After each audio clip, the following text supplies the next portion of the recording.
والعاقبۃ للمتقین والصلاة والسلام علی سید الانبیاء والمرسلین اما بعد فاعوذ باللہ من الشیطان الرجیم بسم اللہ الرحمن الرحیم یا ایہا الذین آمنوا توبوا الی اللہ توبۃ نصوحا۔ اللہ رب العزت نے قرآن مجید فرقان حمید میں ارشاد فرمایا، اے ایمان والو توبہ کرو، توبۃ نصوحا، پکی توبہ، سچی توبہ۔ صحابہ کرام نے پوچھا، یا رسول اللہ صلی اللہ علیہ وآلہ وصحبہ وسلم، توبۃ نصوحا سے کون سی توبہ مراد ہے؟ تو آپ نے ارشاد فرمایا، وہ توبہ جو دوبارہ انسان گناہ کی طرف دیکھے نہ۔ پھر آپ نے مثال دی، جیسے جانور کا دودھ نکالا جاتا ہے تو دودھ نکال کر دوبارہ تھنوں میں ڈالا نہیں جا سکتا، دوبارہ جانور کے اندر وہ دودھ ہم ڈال نہیں سکتے۔ اسی طرح توبۃ نصوحا کا مفہوم ہے کہ انسان دوبارہ اس گناہ کی طرف دیکھے بھی نہ، بلکہ اس گناہ کی طرف سوچے بھی نہ۔ اور سرکار علیہ الصلوۃ والسلام نے ارشاد فرمایا، التائب من الذنب کمن لا ذنب لہ، توبہ کرنے والا ایسا ہے کہ اس نے گناہ کیا ہی نہیں۔ یعنی انسان نے پہلے گناہ کیا، پھر گناہ کرنے کے بعد اللہ رب العزت کی بارگاہ میں جھک گیا، معافی مانگ لی، توبہ کر لی، سچی توبہ کر لی، تو اللہ رب العزت اس کے گناہوں کو معاف فرما دیتا ہے اور اسے ایسا کر دیتا ہے جیسے وہ ابھی ماں کے پیٹ سے ابھی پیدا ہوا ہے۔ یعنی جب بچہ پیدا ہوتا ہے تو وہ گناہوں سے پاک ہوتا ہے، اور توبہ کرنے والا بھی ایسے ہی ہے کہ جیسے اس نے کوئی گناہ کیا ہی نہیں۔ اور حضرت ابو ہریرہ رضی اللہ تعالیٰ عنہ سے روایت ہے کہ حضور علیہ الصلوۃ والسلام نے ارشاد فرمایا، ایک شخص سفر کرتا ہے، اپنی سواری پر زادِ راہ رکھا ہوا ہے، اپنے کھانے پینے کا سامان رکھا ہوا ہے، اور وہی سامان اس کی سواری پر اس کی زندگی کا سامان ہے، وہ سامان اس کی زندگی ہے۔ اور سفر کرتے کرتے وہ صحرا میں پہنچتا ہے اور سفر کی وجہ سے تھک جاتا ہے، تھکاوٹ کی وجہ سے وہ اپنے آپ کو کسی جگہ پہ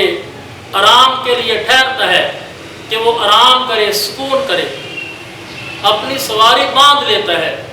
اور سواری باندھنے کے بعد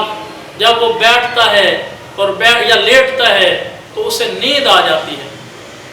اور جب وہ دیکھتا ہے، جب جاگتا ہے، اٹھتا ہے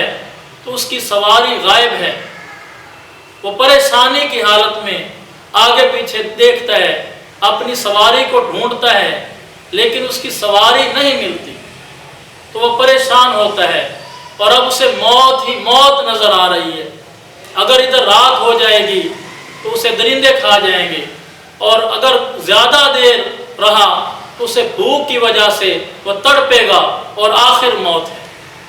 تو موت کی وجہ سے وہ مایوس ہو جاتا ہے، وہ زندگی سے مایوس ہو جاتا ہے، تو مایوسی کے عالم میں پھر اسے نیند آ جاتی ہے، اونگ آ جاتی ہے، وہ سو جاتا ہے۔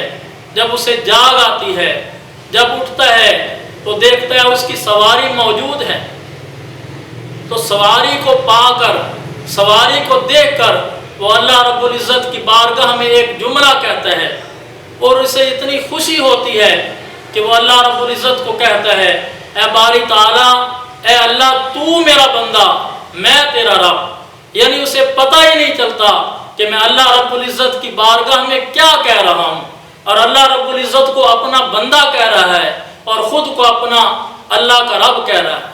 تو حضرات محترم، سرکار علیہ الصلوۃ والسلام نے ارشاد فرمایا، جب کوئی بندہ پکی توبہ کرتا ہے، سچی توبہ کرتا ہے، تو اللہ رب العزت کو اس شخص سے بھی بڑھ کر خوشی ہوتی ہے جو بندہ یہ الفاظ بول دیتا ہے۔ تو اللہ پاک ہمیں پکی توبہ کرنے کی توفیق عطا فرمائے۔ آج کا دور فتنوں کا دور ہے، آج کا دور آزمائشوں کا دور ہے، ہم طرح طرح کی آزمائشوں میں مبتلا ہیں اور گناہوں میں مبتلا ہیں۔ ہم نماز نہیں پڑھتے، روزہ نہیں رکھتے، زکوٰۃ ادا نہیں کرتے، ہمسایوں کے حقوق ادا نہیں کرتے، تو ہمیں چاہیے کہ ہم پکی توبہ کریں، سچی توبہ کریں، اور توبہ کر کے اللہ رب العزت کی بارگاہ میں جھک جائیں، اور اللہ پاک ہمیں پھر